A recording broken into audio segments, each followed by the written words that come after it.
ಪ್ರದರ್ಶಕರ ವಲಯದ ಸಂಘದ ಅಧ್ಯಕ್ಷರಾಗಿ ಚಿತ್ರರಂಗ ಇವತ್ತು ತುಂಬ ಸಂಕಷ್ಟದಲ್ಲಿದೆ. ಎಸ್ಪೆಷಲಿ ಚಿತ್ರ ಪ್ರದರ್ಶಕರು ತುಂಬ ಸಂಕಷ್ಟದಲ್ಲಿದ್ದಾರೆ. ದೊಡ್ಡ ಸ್ಟಾರ್ಗಳ ಸಿನಿಮಾಗಳು ಬರ್ತಾ ಇಲ್ಲ, ಹೊಸೊಬ್ಬರ ಸಿನಿಮಾಗಳು ಥಿಯೇಟ್ರಲ್ಲಿ ನಿಲ್ತಿಲ್ಲ, ಜನ ಥಿಯೇಟ್ರಿಗೆ ಬರ್ತಾ ಇಲ್ಲ, ಬಾಕ್ಸ್ ಆಫೀಸ್ ಕಲೆಕ್ಷನ್ ಆಗ್ತಾ ಇಲ್ಲ. ಸೊ ಹಂಗಾಗಿ ಲೊಟೇಷನ್ಸ್ ಆಗ್ತಾ ಇಲ್ಲ.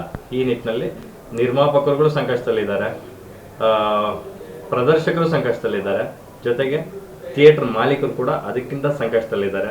ಆ ಥಿಯೇಟರ್ ಕೆಲಸ ಮಾಡೋರ ಕತೆ, ಅವರಂತೂ ಪ್ರತಿದಿನ ನಮ್ದು ಯಾವಾಗ ಕೆಲಸ ಖಾಲಿಯಾಗಿ ಮನೆಗೆ ಹೋಗ್ತೀವೋ ಅನ್ನೋದು, ಹೊಟ್ಟೆ ಮೇಲೆ ತಣ್ಣೀರು ಬಟ್ಟೆ ಹಾಕೊಂತೀವೋ ಅನ್ನೋ ಆತಂಕದಲ್ಲಿದ್ದಾರೆ.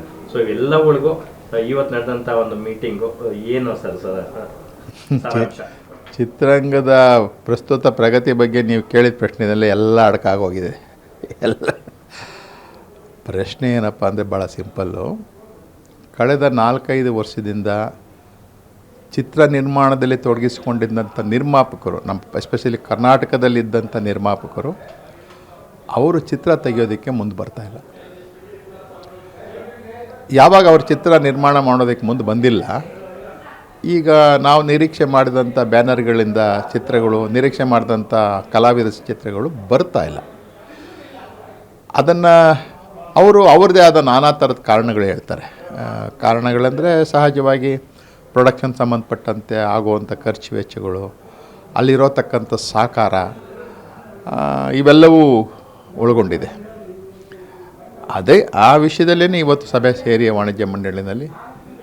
ಸೊ ಪ್ರಸ್ತುತ ಚಿತ್ರ ತೆಗೆಯುವಂಥ ನಿರ್ಮಾಪಕರನ್ನು ಕಲೆ ಹಾಕಿ ಅವರು ಚಿತ್ರ ತೆಗೆಯೋ ಹಾಗೆ ಮನವರಿಕೆ ಮಾಡಿಕೊಡ್ಬೇಕು.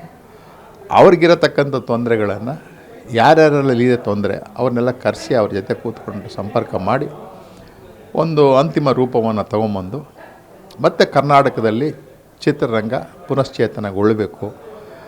ಈ ನಿಟ್ಟಿನಲ್ಲಿ 1 ತಿಂಗಳು ಕಾಲಾವಕಾಶ ತಗೊಂಡು ಎಲ್ಲ ಕಾರ್ಯಕ್ರಮ, ಇದು ಏನು ಮೀಟಿಂಗ್ಗಳು, ಸಭೆಗಳನ್ನು ಮತ್ತೊಂದೆಲ್ಲ ಮಾಡಿ ಒಂದು ಕಾರ್ಯಕ್ರಮ ಅಂತಿಮಗೊಳಿಸಿ, ಅದರ್ವೈಸ್ ಕೋಆಪ್ರೇಷನ್ಸು ಬೇರೆ ಬೇರೆ ವಿಭಾಗಗಳಿಂದ, ಕೇವಲ ಯಾರೋ ಒಬ್ಬರಿಬ್ಬರು ವಿಭಾಗ ಅಂತಲ್ಲ, ಇಡೀ ಚಿತ್ರರಂಗದಲ್ಲಿ ಕೋಆಪ್ರೇಷನ್ಸ್ ಇದ್ರ ಬಗ್ಗೆ ಸಿಗಲಿಲ್ಲ ಅನ್ನೋದಾದರೆ ಇಂಡಸ್ಟ್ರಿ ಕ್ಲೋಸ್ ಆಗೋದ್ರೊಳಗೆ ಅನುಮಾನನೇ ಇಲ್ಲ. ಕೇವಲ ಚಿತ್ರಮಂದಿರಗಳು ಮಾತ್ರ ಅಲ್ಲ, ಈವನ್ ಇಂಡಸ್ಟ್ರಿ ಪ್ರೊಡಕ್ಷನ್ ಸಂಬಂಧಪಟ್ಟಂತೆ ಎಲ್ಲ ಕ್ಲೋಸ್ ಆಗೋ ಸಾಧ್ಯತೆಗಳು ಜಾಸ್ತಿ ಆಗುತ್ತೆ. ಅದರಿಂದ ಅದಕ್ಕೆ ಈಗ ಎಚ್ಚೆತ್ತುಕೊಳ್ಳಿ ಅಂತೇಳಿ ಎಲ್ಲ ವಲಯದ ಸದಸ್ಯರುಗಳು ಬಂದು ಮನವಿ ಮಾಡಿದ್ದೀವಿ. ಸೊ ಅಧ್ಯಕ್ಷರು ಮತ್ತು ಪದಾಧಿಕಾರಿಗಳು 1 ತಿಂಗಳೊಳಗೆ ಇದಕ್ಕೆ ಕಾರ್ಯಕ್ರಮಗಳನ್ನು ರೂಪಿಸಿಕೊಂಡು ಯಾರ್ಯಾರು ಸಂಬಂಧಪಟ್ಟವ್ರ ಜೊತೆ ಎಲ್ಲ ಮಾತಾಡಿ, ಸೊ ನೋಡೋಣ ಪುನಶ್ಚೇತನಕ್ಕೆ ಏನೇನು ಸಹಕಾರ ಬೇಕೋ ಎಲ್ಲನೂ ಪಡೆದು ಒಂದು ಚಿತ್ರರಂಗ ಮತ್ತೆ ಅಭಿವೃದ್ಧಿಗೆ ಹೆಜ್ಜೆ ಇಡೋಣ ಅನ್ನೋ ಒಂದು ತೀರ್ಮಾನ ಇವತ್ತು ಆಗಿದೆ.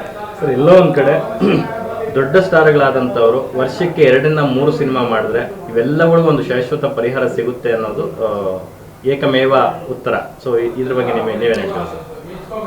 ನೋಡಿ, ಪ್ರೇಕ್ಷಕ ಮತ್ತು ಅಭಿಮಾನಿಗಳು ಮತ್ತು ಪ್ರೇಕ್ಷಕ ಎರಡು ಒಬ್ಬರೇ. ಆದರೆ ಅವನು ಬಂದು ಚಿತ್ರ ನೋಡಿದ್ಮೇಲೆ ಪ್ರೇಕ್ಷಕ ಅಂತ ಕರಿತೀವಿ ನಾವು. ಒಬ್ಬ ಪ್ರದರ್ಶಕನಾಗಿ ನಾನು ಹೇಳೋದೇನೆಂದರೆ, ನನ್ನ ಥಿಯೇಟ್ರಿಗೆ ಬಂದು ನೋಡೋಕ್ಕೆ ಬಂದಂಥ ಎಲ್ಲ ಸದಸ್ಯರು ಪ್ರೇಕ್ಷಕರೇ. ಆದರೆ ಅದರೊಳಗೆ ಆ ಕಲಾವಿದರ ಅಭಿಮಾನ ಇರುತ್ತೆ, ನಿರ್ಮಾಪಕರ ಅಭಿಮಾನ ಇರುತ್ತೆ, ಮತ್ತು ನಿರ್ದೇಶಕರ ಅಭಿಮಾನಿಗಳು ಇರ್ತಾರೆ. ಕೇವಲ ಒಬ್ಬರದೇ ಇರೋದಿಲ್ಲ. ಈ ಅಭಿಮಾನ ಅದೇನಿದೆ ಅಂದರೆ, ಅದು ಒಂದು ಉತ್ಪ್ರೇಕ್ಷೆ, ಒಂದು ಪಿಕ್ಚರ್ ನೋಡಲೇಬೇಕು, ಅವ್ರ ಫಿಲಮ್ ನಾನು ನೋಡಲೇಬೇಕು ಅನ್ನೋ ಒಂದು ಇದೇ ಬೆಳವಣಿಗೆಗೆ ಕಾರಣ. ಬೆಳವಣಿಗೆ ಅಂದರೆ ಅರ್ಥ ಚೆನ್ನಾಗಿದೆ ಬನ್ನಿ ಅಂತ ಹೇಳೋದಕ್ಕೂ, ಚೆನ್ನಾಗಿರಲಿ ಇಲ್ಲದೇ ಇರಲಿ ಅಭಿಮಾನದಿಂದ ನೋಡೋದಕ್ಕೂ ಭಾಳ ವ್ಯತ್ಯಾಸ ಇದೆ. ಆ ಲೆಕ್ಕಾಚಾರ ತಗೊಳ್ಳೋಕೆ ಹೋದಾಗ ಭಾಳಷ್ಟು ಕಲಾವಿದರುಗಳು ಸಿನಿಮಾ ನೋಡೋದು, ಭಾಳಷ್ಟು ಪ್ರಖ್ಯಾತ ನಿರ್ದೇಶಕರ ಸಿನಿಮಾ ನೋಡೋದಕ್ಕೂ ಬರ್ತಾರೆ. ಹಾಗೆ ಒಳ್ಳೊಳ್ಳೆ ಬ್ಯಾನರ್ಗಳಲ್ಲಿರುವಂಥ ನಿರ್ಮಾಪಕರ ಬ್ಯಾನರು, ಆ ನಿರ್ಮಾಪಕರ ಬ್ಯಾನರ್ ನೋಡಿದಾಗ ಆ ಪಿಕ್ಚರ್ ನೋಡಲೇಬೇಕು ಅಂತೇಳಿ ಇದೆ, ಇವತ್ತಿದೆ, ವಾಡಿಕೆ ಇದೆ ಅದು. ಆದರೆ ಈಗೆಲ್ಲ ಕಲಾವಿದರುಗಳು ಬರ್ತಾ ಇಲ್ಲ ಅಂದರೆ ನಿರ್ಮಾಣ ಮಾಡೋದಕ್ಕೆ ತೊಂದರೆ ಇದೆ.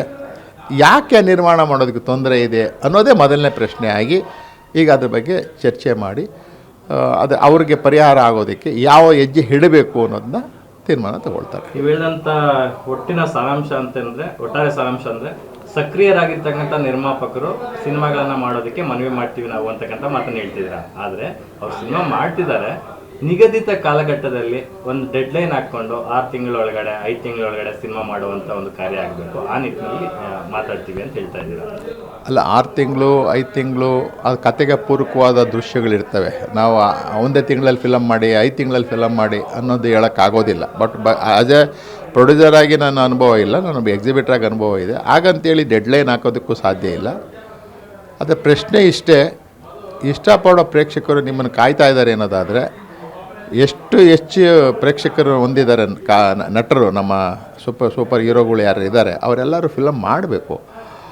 ಅವ್ರು ಫಿಲಮ್ ಮಾಡಬೇಕು. ಅವ್ರು ಫಿಲಮ್ ಮಾಡೋ ಬಂದ ನಿರ್ಮಾಪಕ ಮತ್ತು ಅವರ ನಡುವೆ ಇರೋವಂಥ ಏನಾರು ವ್ಯತ್ಯಾಸಗಳಿದ್ದರೆ ಅವರಿಬ್ಬರು ಕೂತೆ ಸರಿ ಮಾಡ್ಕೊಬೇಕು. ಅದನ್ನು ಸರಿ ಮಾಡ್ಕೊಂಡು ಬಂದಾಗಲೇ ಚಿತ್ರರಂಗ ಬೆಳೆಯೋಕ್ಕೆ ಸಾಧ್ಯ ಆಗೋದು.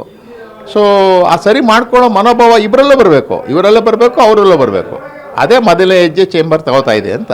ಈಗ ತೆಲಂಗಾಣದಲ್ಲಿ 10 ದಿನಗಳ ಮಟ್ಟಿಗೆ ಥಿಯೇಟರ್ಸ್ ಎಲ್ಲ ಕ್ಲೋಸ್ ಆಗಿದೆ. ಸೊ ಕನ್ನಡ ಚಿತ್ರರಂಗದಲ್ಲಿ ಅಫಿಷಿಯಲಿ ಕ್ಲೋಸ್ ಆಗದೇ ಇದ್ರೂ ಸಹ ಅನ್ಅಫಿಷಿಯಲಿ ಕ್ಲೋಸ್ ಆದಂಗೆ, ಜನ ಬರ್ತಿಲ್ಲ ಅಂದಾಗ ಥಿಯೇಟರ್ಗಳೆಲ್ಲ ಖಾಲಿ ಇದ್ದಾವೆ.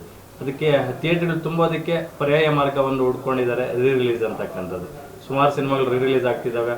ಅಪ್ಪು ಅವರ ಸಿನಿಮಾ ಸೇರಿದಂತೆ, ಉಪೇಂದ್ರ ಅವರ ಸಿನಿಮಾ ಸೇರಿದಂತೆ, ವಿಷ್ಣುವರ್ಧನ್ ಅವರ ಸಿನಿಮಾ ಸೇರಿದಂತೆ ರಿಲೀಸ್ ಆಗ್ತಾ ಇದ್ದಾವೆ. ರಿಲೀಸ್ ಸಿನಿಮಾಗಳಿಗೂ ಕೂಡ ಜನ ಬರ್ತಿಲ್ಲ ಅನ್ನೋ ಒಂದು ಆರೋಪ ಇದೆ. ಜನ ಬರ್ತಿಲ್ಲ ಅಂದರೆ ಆಗಲ್ಲ, ಅದು ಅಭಿಮಾನ ಇದ್ದೇ ಇದೆ. ಈಗ ವಿಷ್ಣು ಸರ್ ಫಿಲಮ್ಮು, ಉಪೇಂದ್ರ ಅವ್ರ ಫಿಲಮ್ಮು, ಮತ್ತು ನಮ್ಮ ಪುನೀತ್ ರಾಜ್ಕುಮಾರ್ ಅವ್ರ ಫಿಲಮ್ಮು ಬಿಡುಗಡೆ ಆದಾಗ ಅದು ಅಭಿಮಾನದಲ್ಲಿರುವಂಥವ್ರು ಬಂದು ಪಿಕ್ಚರ್ ನೋಡಿದ್ದಾರೆ, ತಪ್ಪೇನಿಲ್ಲ. ಆದರೆ ವ್ಯವಸ್ಥೆ ಸ್ವಲ್ಪ ಬದಲಾಯಿಸಬೇಕಾಗಿತ್ತು ಅಂತ ಅನ್ನಿಸ್ತಾ ಇದೆ. ಅವತ್ತು ಇದೇ ಪಿಕ್ಚರ್ಗಳು ಬಿಡುಗಡೆ ಆದಾಗ ಇಡೀ ರಾಜ್ಯದಾದ್ಯಂತ 40-50 ಥಿಯೇಟ್ರ್ ಇತ್ತು. ಇವತ್ತು ರಿಲೀಸ್ ಮಾಡಬೇಕಾದ್ರೂ 50 ಥಿಯೇಟ್ರಿಗಿಂತ ಹೆಚ್ಚಿಗೆ ಹಾಕಿದ್ದಾರೆ. ಆಗೇನಾಗುತ್ತೆ ಅಂದರೆ ಹಂಚ್ಕೊಂಡು ಹೋದಂಗೆ ಆಗುತ್ತೆ. ಸೊ ಪಕ್ಕದಲ್ಲಿ ಹಾಕಿದಾಗ ಹಂಚ್ಕೊಂಡು ಹೋದಂಗೆ ಆಗುತ್ತೆ. ಆ ಥರ ಮಾಡಬಾರ್ದಾಗಿತ್ತು, ಮಾಡಿದ್ದಾರೆ. ಏನೋ ರಿಲೀಸ್ ಅನ್ನೋದು ನಾವು ನೋಡೋದಕ್ಕೆ ಕೇಳೋದಕ್ಕೆ ಆ ನಟರು, ಸೂಪರ್ ಸ್ಟಾರ್ಗಳು, ನಟರುಗಳು ಪಿಕ್ಚರೇ ಇರ್ಬೋದು. ಹಾಗಂತೇಳ ಬಿಡುಗಡೆ ಆದಾಗಲಿಂದ ಇಲ್ಲಿವರೆಗೂ ಎಷ್ಟು ಸಾರಿ ನೋಡಿಲ್ಲ. ಚಿತ್ರಮಂದಿರದಲ್ಲಿ ನೋಡಿದ್ದಾರೆ, ಟಿ ವಿನಲ್ಲಿ ನೋಡಿದ್ದಾರೆ, OTT ನೋಡಿರ್ತಾರೆ. ಆಮೇಲೆ ಅನೇಕ ದೃಶ್ಯಗಳು ಆಗಿಂದಾಗೆ ಬೇರೆ ಆಯಾಮಗಳಲ್ಲಿ ಬರ್ತಾ ಇರ್ತದೆ. ಅದೆಲ್ಲ ನೋಡಿದ್ದಾಗ ಅವ್ರ ಮನಸ್ಸು ಸಮಾಧಾನ ಆಗಿದೆ ಅಂತೇಳಿ ಬಹುಶಃ ಕಲೆಕ್ಷನ್ಸ್ ಪಾಯಿಂಟಲ್ಲಿ ಕಮ್ಮಿ ಆಗಿರ್ಬೋದು. ಬೇರೆ ಫಿಲಮ್ಗಳು ನೀವು ಹೇಳಿ ತೆಲಂಗಾಣದಲ್ಲಿ 10 ದಿವಸ ರಜೆ ಘೋಷಣೆ ಮಾಡಿದ್ದು. ತೆಲಂಗಾಣದಲ್ಲಿ 10 ದಿನ ರಜೆ ಘೋಷಣೆ ಮಾಡಿದ್ದು ಇಡೀ ತೆಲಂಗಾಣದ ಚಿತ್ರಮಂದಿರಗಳನ್ನು ಏಕಕಾಲದಲ್ಲಿ ಮುಚ್ಚಿರೋದು. ಅದು ಹಾಗಂತೇಳಿ ತೆಲಂಗಾಣದಲ್ಲಿ ಹಿಂದೆ ಈ 10 ದಿವಸ ಕ್ಲೋಸ್ ಮಾಡೋಕ್ಕೆ ಮುಂಚೆ ಅಲ್ಲಲ್ಲೇ ಭಾಳಷ್ಟು ಚಿತ್ರಮಂದಿರಗಳು ಬಂದೇ ಆಗಿದೆ. ಸೊ ಎಲ್ಲಿ ನಡೆಯುತ್ತೆ, ಎಲ್ಲಿ ಪಿಕ್ಚರ್ ಓಡೋದಕ್ಕೆ ಸಾಧ್ಯ ಇದೆ, ಎಲ್ಲಿ ಹೊಸ ಪಿಕ್ಚರ್ಗಳು ಬಿಡುಗಡೆ ಆಗೋದಕ್ಕೆ ಸಾಧ್ಯ ಇದೆ, ಅವು ಮಾತ್ರ ಓಪನ್ ಆಗಿದೆ. ಎಲ್ಲಿ ಸಾಧ್ಯ ಇಲ್ಲ ಅವೆಲ್ಲ ಕ್ಲೋಸ್ ಆಗಿದೆ. ಅದೇ ಪರಿಸ್ಥಿತಿ ನಮ್ಮ ಕರ್ನಾಟಕದಲ್ಲೂ ಸಹ 550 ಥಿಯೇಟ್ರು 600 ಥಿಯೇಟ್ರು ನಮ್ಮ ಕರ್ನಾಟಕದಲ್ಲಿ ಇದ್ದರೂ ಸಹ ಬೆಂಗಳೂರು ನಗರ ಅಥವಾ ಜಿಲ್ಲಾ ಕೇಂದ್ರ ನಗರಗಳನ್ನು ಹೊರತುಪಡಿಸಿದ್ರೆ ಸುಮಾರು ಒಂದು 200-250 ಥಿಯೇಟ್ರುಗಳು ಇವತ್ತು ಕ್ಲೋಸೇ ಇದೆ. ಬಿಕಾಸ್ ಆ ಪಿಕ್ಚರ್ ಇಲ್ಲ ಅಷ್ಟೇ. ಸೊ ಹಂಗಂತೇಳಿ ಪರ್ಮನೆಂಟ್ ಕ್ಲೋಸ್ ಮಾಡ್ತೀನಿ ಅಂತೇಳಿ ಸೀಟ್ ಬಿಚ್ಚೋದಾಗಲಿ, ಪ್ರೊಜೆಕ್ಟ್ರ್ ಬಿಚ್ಚಾಗಲಿ ಎಲ್ಲ ಬಿಚ್ಚಿಬಿಟ್ಟು ಏನು ಮಾಡಿಲ್ಲ. ಬಟ್ ತಾತ್ಕಾಲಿಕವಾಗಿ ಸ್ಥಗಿತಗೊಳಿಸಿದೆ. ಕಾರಣ ಇಷ್ಟೇ, ಪಿಕ್ಚರ್ಗಳಿಲ್ಲ, ಬಂದಿದ್ದ ಫಿಲಮ್ಗಳು ನಿಲ್ತಾ ಇಲ್ಲ. ನೀವಾಗಲೇ ಪ್ರಶ್ನೆ ಕೇಳಿದಾಗಲೇ ಅದೇ ನಮ್ಮ ಕಾರಣ. ಎಲ್ಲದಕ್ಕೂ ಒಂದೇ ಉತ್ತರ, ಸೂಪರ್ ಸ್ಟಾರ್ಗಳು ಮನಸ್ಸು ಮಾಡಬೇಕು, ವರ್ಷಕ್ಕೆ 2-3 ಸಿನಿಮಾ ಮಾಡಬೇಕು, ಮತ್ತು ಮಾಸ್ ಕ್ರೌಡ್ನ ಫುಲ್ ಮಾಡಬೇಕು ಥಿಯೇಟರ್ಗಳಿಗೆ. ನಾನು ಕೇಳೋದಿಷ್ಟೇ, ಸೂಪರ್ ಸ್ಟಾರ್ಗಳಂತೇನು ಕಲಾವಿದಿದ್ದಾರೆ ಅವ್ರಿಗೆ ಆ ಪಟ್ಟ ಕೊಟ್ಟಿರೋದು ಪ್ರೇಕ್ಷಕರು, ಅಭಿಮಾನಿಗಳು. ದಯವಿಟ್ಟು ಆ ಪ್ರೇಕ್ಷಕರು ಮತ್ತು ಅಭಿಮಾನಿಗಳಿಗೆ ಸಂತೋಷ ಪಡಿಸೋದು ನಿಮ್ಮ ಕೆಲಸ ಅಂತ ಭಾಳಷ್ಟು ಜನ ಸೂಪರ್ ಸ್ಟಾರ್ಗಳು ಹೇಳಿದ್ದಾರೆ.